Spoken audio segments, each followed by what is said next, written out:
we need to talk about the claddagh ring. Tales range from eagles dropping it into the lap of one Margaret Joyce in the 16th century to the story of Richard Joyce, a goldsmith based in Galway at the very start of the 18th century, who, as the tale goes, was taught this goldsmithing while taken by Algerian corsairs en route to the West Indies, before returning to Ireland and sharing this new technique. There is early 18th century examples of Joyce's work, which is why he's usually attributed to the person who created the claddagh ring. However, we have early examples from the 18th century coming out of Kinsale as well as Galway, dating throughout the 18th century. And here's an example of an English-made ring, which looks very like a claddagh ring, but the heart is a stone with a crown and two hands. Of course, this is a version of a fede ring. And a fede ring is anyone that has an emblem of mani in fede, which is hands clasped in faith. The idea is, of course, Roman in origin. This is a 6th century Byzantine version of a Roman ring with the hands clasped in faith, and this one in particular was given as a love token. And love tokens continue right throughout the early to late medieval period. When we interpret the claddagh ring in Ireland, we have this idea of the hands representing friendship, the heart representing love, and the crown representing loyalty. And in a way, that is an interpretation of what these fede rings were creating,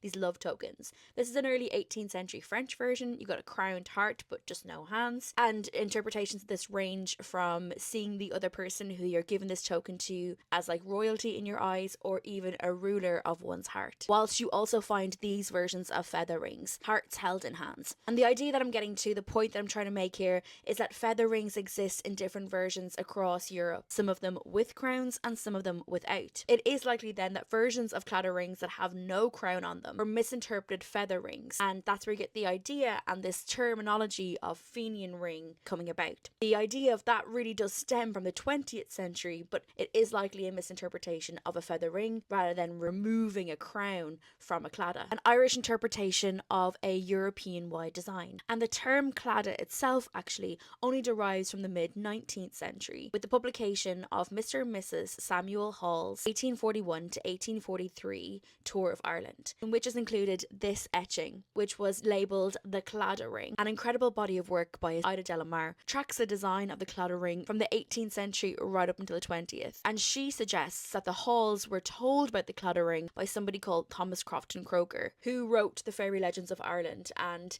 that should be taken with a heavy pinch of salt as a book anyway.